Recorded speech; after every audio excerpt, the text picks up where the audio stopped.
I stood there, silently blending into the crowd at my brother Ryan's Navy SEAL graduation ceremony. Pride swelled in my chest watching him, but an old pain twisted in my gut like a knife. For 8 years, my own father had called me a dropout, a quitter who abandoned our family's proud military legacy. Little did they know that I had been serving all along, just in a very different capacity. I felt the weight of the general's gaze before I heard the words that would change everything. Before I tell you how that moment forever transformed my family relationships, let me know where you are watching this from, and hit that subscribe button if you believe that truth always finds a way to come to light.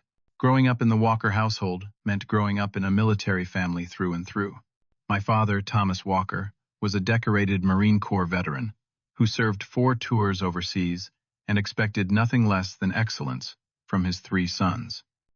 With his broad shoulders, crew cut that never grew out even after retirement, and the stern gaze that could make grown men stand at attention, he commanded respect wherever he went. My mother, Margaret, was an Army nurse who met my father while treating wounded soldiers in combat zones.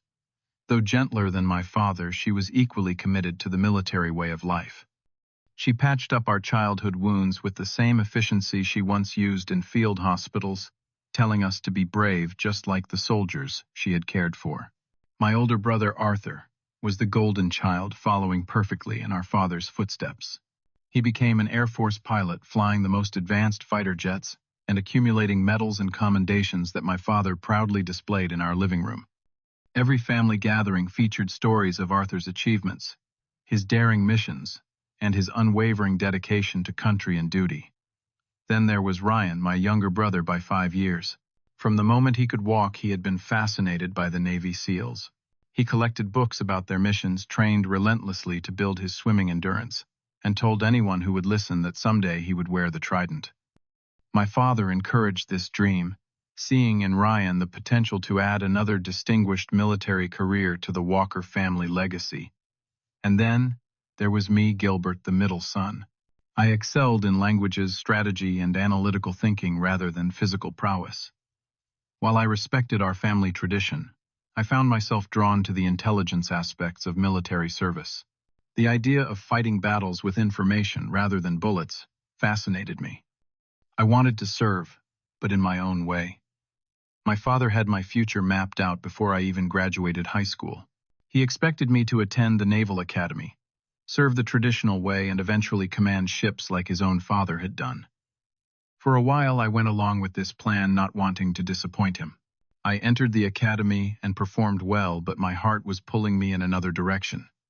During my second year, I was approached by a plain-clothed officer who introduced himself only as Colonel Thompson. He told me I had been identified as a potential candidate for a highly specialized intelligence program, so classified that even its name was secret. The program needed people with precisely my skill set and psychological profile. It would mean leaving the traditional path. It would mean no public recognition. It would mean absolute secrecy, even from family. I spent weeks weighing this decision. I knew accepting would devastate my father, but it felt like the perfect fit for my abilities. I could serve my country in a truly meaningful way, even if no one would ever know. After much consideration, I accepted the offer. The hardest part came next, telling my family, or rather, not telling them. I still remember that conversation with my father in his study. The walls lined with military memorabilia seemed to close in around me as I told him I was leaving the Naval Academy. I could not tell him why. I could not tell him about the program. I could only say that I had found another path. His face turned from confusion to anger, to bitter disappointment. The veins in his neck bulged as he stood up from his desk, looming over me. "You are throwing away everything our family stands for," he said, his voice dangerously quiet. "Generations of Walkers have served honorably, and you want to just quit, to do what Gilbert, to do what I had." Nothing I could say. My silence only fueled his anger. "Fine," he finally said. "If you want to be a quitter, there is nothing I can do about that. But do not expect me to pretend to be proud of you." The word quitter echoed in my head as I left his study that day. It would continue to echo for years to come. What followed was the most intensive training program imaginable at a facility whose location I am still not permitted to disclose. While my family thought I had dropped out to pursue some vague civilian job, I was actually learning skills that would eventually save hundreds of American lives.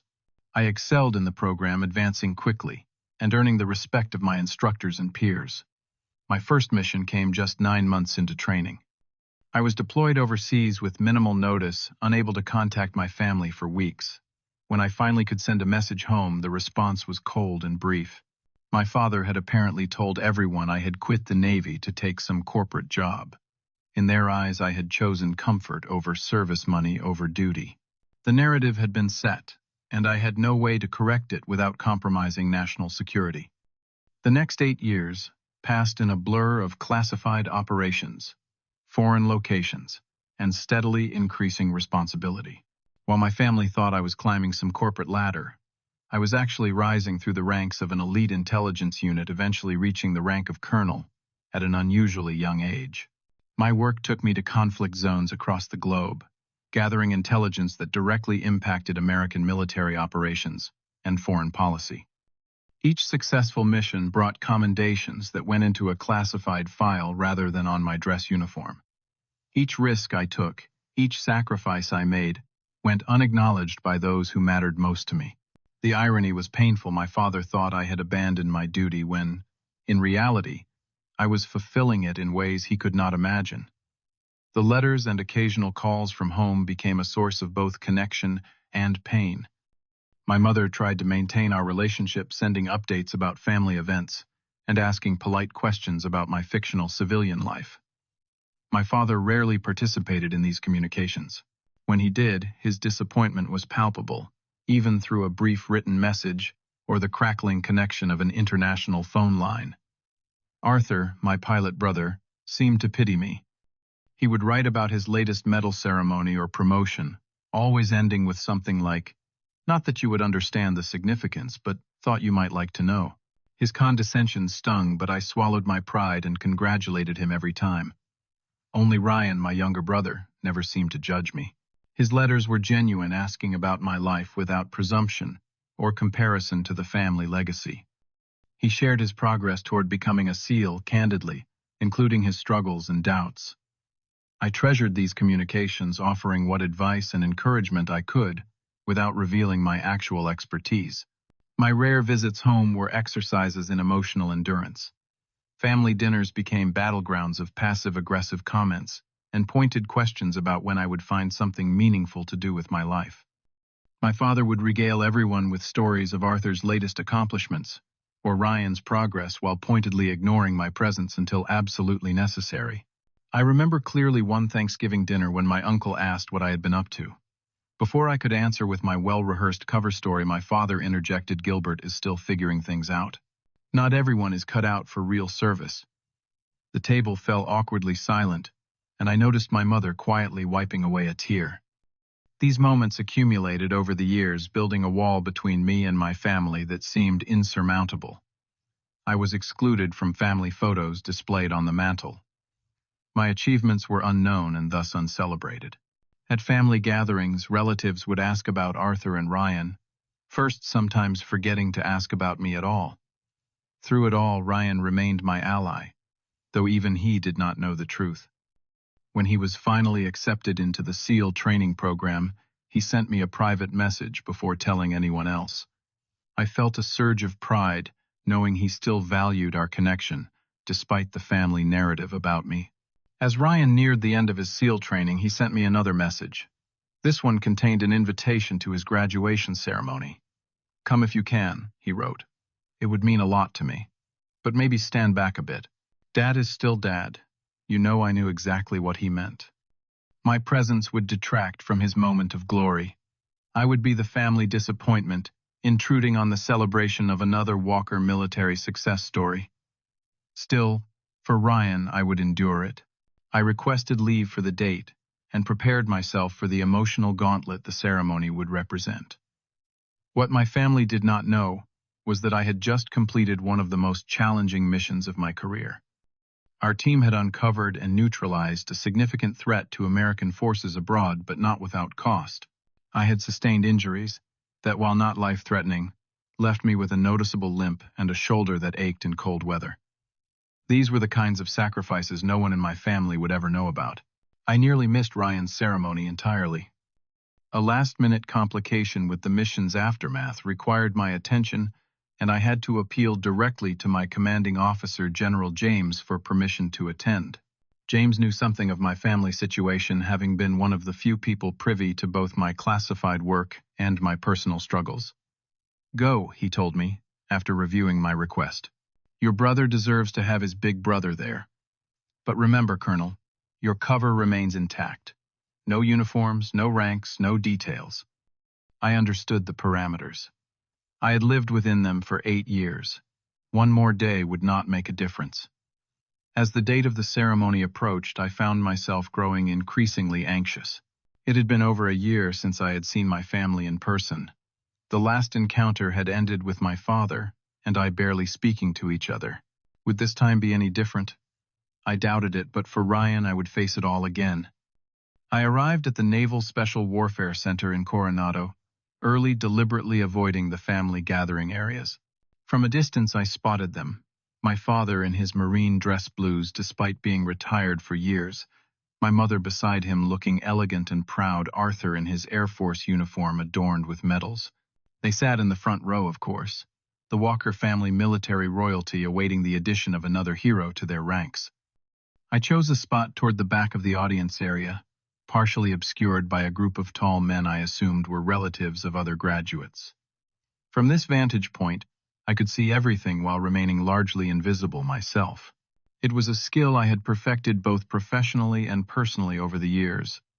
As I watched my family from afar, the weight of our estrangement pressed heavily on my chest. My father sat ramrod straight occasionally, nodding to acquaintances who stopped to pay their respects. My mother smiled and chatted, but I could see the tension in her shoulders. Arthur sat with the easy confidence of someone who has never questioned his place in the world. They looked complete, even without me. The ceremony was scheduled to begin in 30 minutes, and I settled in for what would surely be an emotionally complicated experience. I had come for Ryan, I reminded myself. His accomplishment deserved recognition.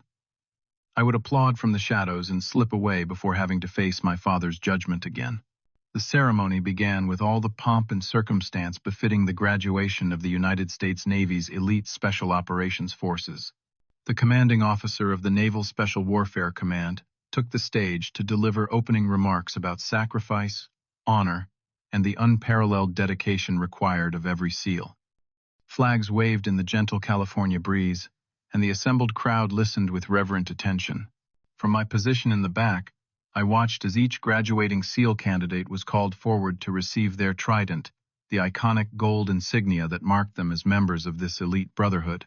Families cheered, cameras flashed, and proud tears were shed as young men achieved what many consider the pinnacle of military service. When Ryan's name was called, my heart swelled with pride. He marched forward with confidence, his posture perfect, his face serious but unable to fully suppress the joy of the moment.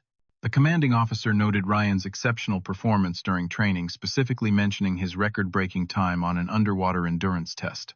As he pinned the trident to Ryan's uniform, I saw my father stand slightly taller, my mother dab at her eyes, and Arthur give an approving nod. For a moment, I allowed myself to imagine what it would be like if they knew the truth about me. Would my father stand that tall for my accomplishments? Would my mother cry those proud tears? Would Arthur nod with that same respect? The thoughts brought a familiar ache, one I had learned to live with, but never quite overcome. The final trident was awarded, and the commanding officer returned to the microphone to introduce the ceremony's guest speaker.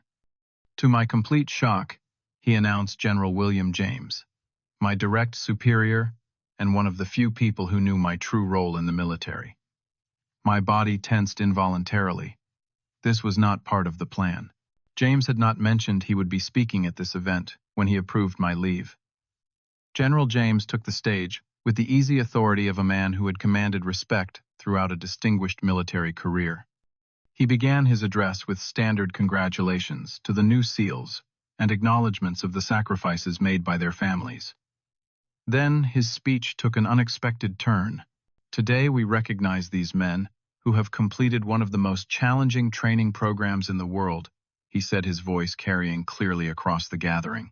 But I want to speak for a moment about another kind of service equally vital but seldom acknowledged. My pulse quickened as he continued. Not all heroes wear their medals where we can see them. Some fight battles in shadows so deep that even their families never know of their courage. They accept that their sacrifices will go unrecognized, their victories uncelebrated, because the mission demands it. They are the silent guardians whose greatest achievement is that we never know we needed to be saved. As he spoke these words, his eyes scanned the crowd, moving methodically, as if searching for someone. When his gaze reached my section, he paused. Our eyes locked, and I saw the moment of recognition flash across his face. A slight smile tugged at the corner of his mouth. What happened next seems almost unreal even now. General James tilted his head slightly, as if making a decision, then spoke directly into the microphone with a voice that commanded complete attention. I believe we have such a guardian with us today, he said, still looking in my direction. Colonel Gilbert Walker, I did not expect to see you here. Would you stand and be recognized, sir? The crowd fell silent. I felt hundreds of eyes turn toward me, searching for the person the general had addressed. My father half rose from his seat, his head whipping around to locate me, disbelief etched across his features. My mother's hand flew to her mouth. Arthur froze in place. Only Ryan, on stage beside General James, seemed unsurprised, a small, knowing smile playing across his lips. For a moment that seemed to stretch into eternity, I remained rooted in place. Then, slowly, I stood. The crowd between us parted, creating a direct line of sight between me and my family. My father's jaw literally dropped, an expression I had never seen on his always controlled face. Colonel Walker, General James continued. Would you join us on the stage? My legs moved automatically, carrying me forward through the murmuring crowd. I climbed the steps to the stage with as much dignity as my still healing injuries would allow. General James extended his hand, and we exchanged a military handshake as flashbulbs popped around us. Ladies and gentlemen, the general addressed the crowd. Colonel Gilbert Walker is one of our nation's most valuable assets, though until this moment, that fact has been classified at the highest levels. For 8 years, he has served in a capacity I cannot fully disclose, but I can tell you this. His actions have directly saved the lives of countless American service members, including potentially some in this very audience. The crowd buzzed with surprised conversation. My father remained standing, his expression cycling through confusion, disbelief, and something I had not seen directed at me in years, a glimmer of respect. 3 months ago, General James continued, Colonel Walker led an operation that prevented a catastrophic attack on American forces. He was awarded the Distinguished Service Cross for his actions, though the ceremony was conducted behind closed doors for security reasons. He turned to me, then lowering his voice, though the microphone still caught his words. I hope I am not overstepping, Colonel, but I believe your family deserves to know what kind of man you truly are. I managed a tight-knot emotion closing my throat. 8 years of secrecy, of bearing my family's disappointment in silence, were ending in a way I could never have anticipated. Ryan stepped forward, then saluting me with perfect military precision. Sir, he said formally, then broke into a grin. I always knew you were doing something important, big brother. General James gestured toward the front row. Perhaps the Walker family would like to join us. This seems like a moment that calls for a reunion. My father rose mechanically, still visibly processing the revelation. My mother followed, tears streaming down her face.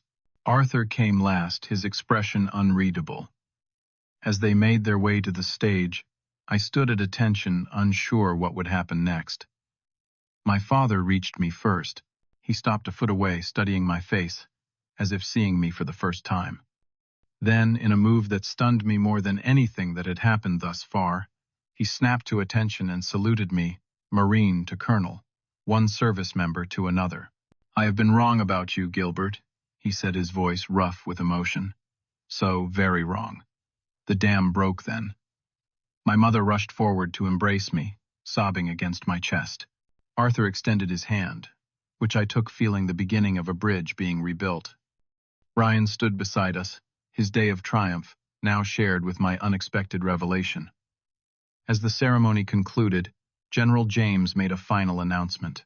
For the first time in his distinguished career, he said, looking out at the audience, Commander Ryan Walker will serve under the direct command of his brother, Colonel Gilbert Walker, in a joint operation beginning next month.